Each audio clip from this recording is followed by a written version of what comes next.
It is Friday at Gen Con, and my first Friday interview is with Jake Davis from USAopoly. And you and I have never had an opportunity to chat before. No, we have I not. Have covered USAopoly. Yeah, much appreciated. And the first thing I want to mention is the Thanos Rising, the Infinity War game. Yep.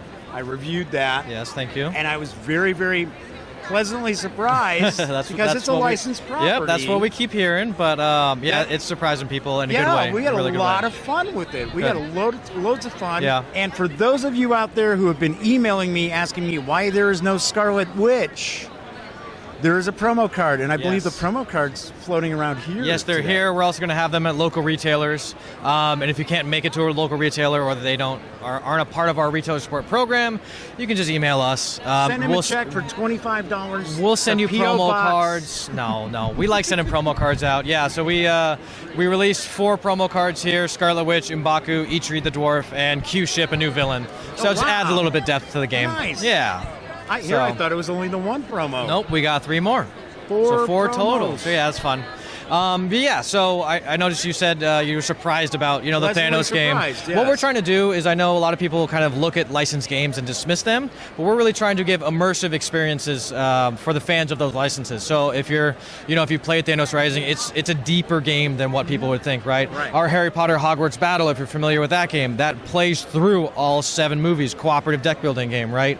We're going to talk about a Fantastic Beasts game that's a dice game, kind of follows the movie as well. A Samurai Jack game kind of follows the show. So we're truly jumping into the license and giving fans what they want instead of just a label slap, and call it a day, right?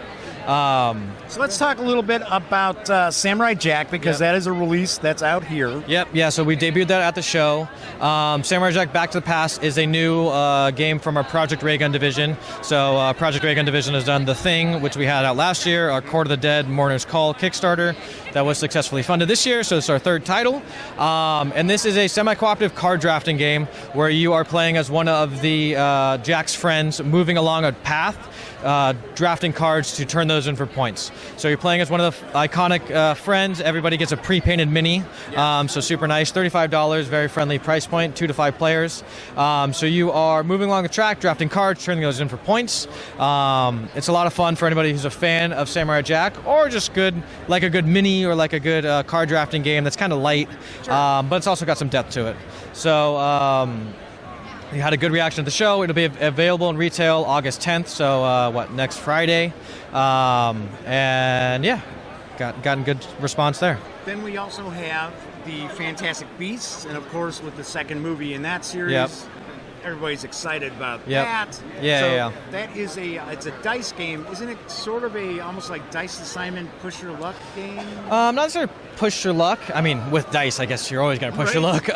But it's a cooperative set collection game. Okay. So follows the first movie where you were playing as one of the 4 main characters, 2 to 4 player game, where you were trying to get the beasts back into Newt's suitcase. So you're rolling dice to ready and set your board. When you set your board, you enact a power, and these powers include capturing a beast. They include healing or getting a shield so you can protect yourself from the beast. You can draw a card, which allows you to use as a resource later on, or you can distract the beast, which lets you roll 1 less dice, because each beast has a certain number of dice you need to roll at each turn, and some bad stuff happens with the different beasts. So I believe there's 15 beasts in the deck, and all you need to do is defeat 5 of them. And the game ends when 1 player is eliminated. So you can never regain health. You can always use shields to protect yourself, but once you're out of health, the game is over, and the beasts have run loose in New York City and are gone forever. Everybody loses! Yes. So it follows the first movie, even though the second movie is coming out in November. I believe there's going to be 5 movies of this, so Fantastic Beasts is not going away anytime soon. Unless this one bombs. No, I don't think so. It won't. No. It's Harry Potter, right? It's like printing money. Yeah, so you can check out the components. Absolutely beautiful dice, beautiful componentry on the boards and everything. This will be $30 coming out in September, so just a little under a month away. And then there's a Snow White game. It's like a gem mining game. Yeah, so that's a press your luck mining, grabbing into a bag and mining for gems. So you're playing as one of the 7 dwarfs, mining for gems, and you'll reach into the bag, pull out a stone. Whatever you get, you have to keep. You have precious stones, and then you have black obsidian. So the black obsidian is useless, and if you have 2 of these in your cart overflows, and you lose all the precious stones you had. Wow. So it's kind of fun to play as your favorite dwarf, and just pulling out a gem, see what you get. You also have cards to kind of help you either distribute those black obsidian stones to other players, or steal some precious stones from other people, or also draw more stones out instead of just the one. So some fun ways to play with the cards, but a lot of fun for anybody who's a Snow White fan. It's hard to meet anybody who's not, but they may see this and think it's a kid's game. It's really not. This is an adult's game with a kid-friendly license. You can certainly play with kids. I mean, it's 8 and up, but it's a take that press your luck game. So you're gonna mess with each other a lot in this game. And best of 5 days. Have you sleeping? Exactly. So it's a lot of fun for anyone who likes a press your luck game. 3 to 7 players, also $35, and also coming out in September. Then I believe you have kind of a party game, kind of family party game called Blank Slate. Yeah, so Blank Slate's a fun matching game, word game. So everyone has a slate. It's a Target exclusive, available now for $25. And this game, you have a word, and everyone trying to fill in the blank for what that word is. So if it's blank game, right? I may say board, you may say card, he may say dice, right? If you match with one other person, you get 3 points. If you match with more than one person, you get 1 point. So some people think it's kind of a light family game, but I mean, you could turn this dirty if you wanted for an adult party game with the right crowd. It's kind of a light. You went to turning it dirty. You can. You could have just said, you can have an adult beverage. No, you went right to dirty. Hey, some people play in that. They've been asking for adult cards already. It's like, hey, we're just showing it off for a family-friendly game, but you can take it wherever you want it. So a lot of fun, Target exclusive, $25. So we're doing that up in a fun way. Demo tables all around USAopoly's booth have been jam-packed, as you guys can see. Really good size area, because at its origins, you guys were kind of 10 by 20, smaller. yeah. But now you've got all these people. Everybody's playing all your games. Yeah, but we got a nice mix of product, as you guys can see in the background, kind of showing off all of our games that we have, and we have a lot more coming out this year. So follow us on social. We're also going to hook up with Jeff to make sure you get all of our hot new releases this year.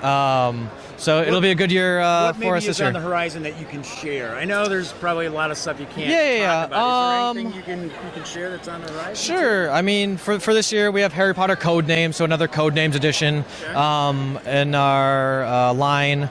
And we got a lot of fun Hasbro games coming out, like a Rick and Morty Risk, which is kind of fun. Some fun Trivial Pursuit, Golden Girls Trivial Pursuit, stuff like that. Sure. Some adult party games, Privacy, Deadpool vs. the World, if you want a late night kind of a game. We got, honestly, games for every kind of gamer. So we really do, because back in the day, USAopoly was sort of, it was just re-themed, kind of like Monopoly. Right, the Hasbro stuff. Right, now you've got all these original games. Yeah, we're breaking into a whole new realm, and like I said, trying to give people immersive games that are truly going to give the fans of a licensed experience on the tabletop and kind of go through an adventure. And not poo-poo licensed games anymore. Yeah, no, we're working with some of the hottest licenses around, so we're trying our best to give fans what they want. And there'll be a lot more stuff coming out later this year and next year. So check us out. Jake, thank you so much for taking some time out. You guys are real busy here at USAopoly, so have a great con. Thank you. You too.